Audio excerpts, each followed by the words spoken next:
ಇನ್ನು YouTuber ಸಮೀರ್ಗೆ court ಷರತ್ತುಗಳನ್ನು ವಿಧಿಸಿದೆ. ಕಂಡೀಷನ್ಸ್ ಏನೇನು? ಹೇಳ್ದೆ ಕೇಳದೆ ಹೋಗಂಗಿಲ್ಲ, ಇದೇ ರೀತಿ ಅಪರಾಧ ಮತ್ತೆ ಮಾಡಂಗಿಲ್ಲ, ಎಲ್ಲೂ ಕೂಡ ತಲೆ ಮರೆಸ್ಕೊಂಡು ತಿರ್ಗಂಗಿಲ್ಲ, ಎಲ್ಲಿಗಾದ್ರೂ ಹೋಗ್ಬೇಕಾದ್ರೆ ಹೋಗಬೇಕು, ನಾಪತ್ತೆ ಆಗಂಗಿಲ್ಲ, ಷರತ್ತುಗಳನ್ನು ಹಾಕಿನೇ ನಿರೀಕ್ಷಣಾ ಜಾಮೀನನ್ನು ಕೊಟ್ಟಿರೋದು. ಇದೇ ರೀತಿ ಏನಾದರೂ ಮರುಕಳಿಸಿದರೆ ಕಷ್ಟ ಆಗುತ್ತೆ ಅಂತ. ಇನ್ನು ಸಾಕ್ಷ್ಯನಾಶ ಅಂತನೆಲ್ಲ ಮಾಡಂಗಿಲ್ಲ. ಏನೇನು ಮಾಡಿದಿ, ಏನು ಎತ್ತ, ಅದೆಲ್ಲದರ ಬಗ್ಗೆ ವಿವರಗಳನ್ನು ಕೊಡಬೇಕು, ವಿಚಾರಣೆಗೆ ಹಾಜರಾಗಬೇಕು, ಕೋರ್ಟಿಗೆ ತಪ್ಪದೆ ಹಾಜರಾಗಬೇಕು. ಈ ರೀತಿ ಷರತ್ತುಗಳು. ಜಾಮೀನು ಸಿಕ್ಕಿದೆ, ಬಟ್ ಕಂಡೀಷನ್ಸ್ ಅಪ್ಲೈ. ಅಲ್ಲಿ ಇಲ್ಲಿ ಹೋಗಂಗಿಲ್ಲ, ತಲೆ ತಪ್ಪಿಸ್ಕೊಳ್ಳಂಗಿಲ್ಲ, ಸುಳ್ಳು ಸುದ್ದಿ ಹರಡಂಗಿಲ್ಲ, ಮತ್ತೆ ಹಿಂದೆ ಮಾಡಿದ್ದಂಥದ್ದೇ ಪ್ರಯತ್ನಗಳನ್ನು ಮಾಡಂಗಿಲ್ಲ, ಹಾಜರಾಗಕ್ಕೆ ಕಾರಣಗಳನ್ನು ಕೊಡಂಗಿಲ್ಲ, ವಿಚಾರಣೆಗೆ ತಪ್ಪದೆ ಹಾಜರಾಗಬೇಕು.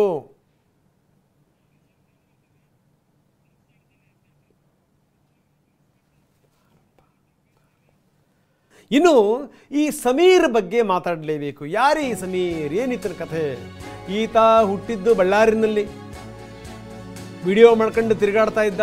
ಅದಾದಮೇಲೆ ಇಂಥ ಅವಕಾಶ ಸಿಕ್ತು, ವಿಪರೀತ ವ್ಯೂವರ್ಸ್ ಸಂಖ್ಯೆ ಜಾಸ್ತಿ ಆಗಿಬಿಡ್ತು. ಈತ ತಿಮರುಡಿ ಜೊತೆಗೂ ಕೂಡ ಕಾಣಿಸ್ಕೊಂಡಿದ್ದ, ಗಿರೀಶ್ ಮಟ್ಟಣ್ಣವ್ರ ಜೊತೆಗೂ ಕೂಡ ಕಾಣಿಸ್ಕೊಂಡಿದ್ದ. ಇನ್ನೇನು ನಿನ್ನೆ ಅರೆಸ್ಟ್ ಆಗಬೇಕು, ಆ ಸಂದರ್ಭದಲ್ಲಿ ಅದೃಷ್ಟ ನೆಟ್ಟಗಿತ್ತು, ಜಾಮೀನು ಸಿಕ್ತು. 16 ಷರತ್ತುಗಳನ್ನು ವಿಧಿಸಲಾಗಿದೆ.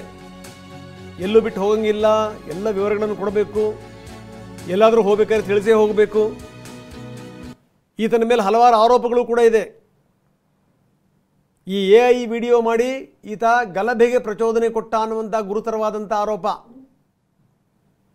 FIRನಲ್ಲಿ ಏನೇನಿದೆ ಅದರ ವಿವರಗಳನ್ನು ನಾವು ನೀವು ಕೊಡ್ತಾ ಇದ್ದೀವಿ.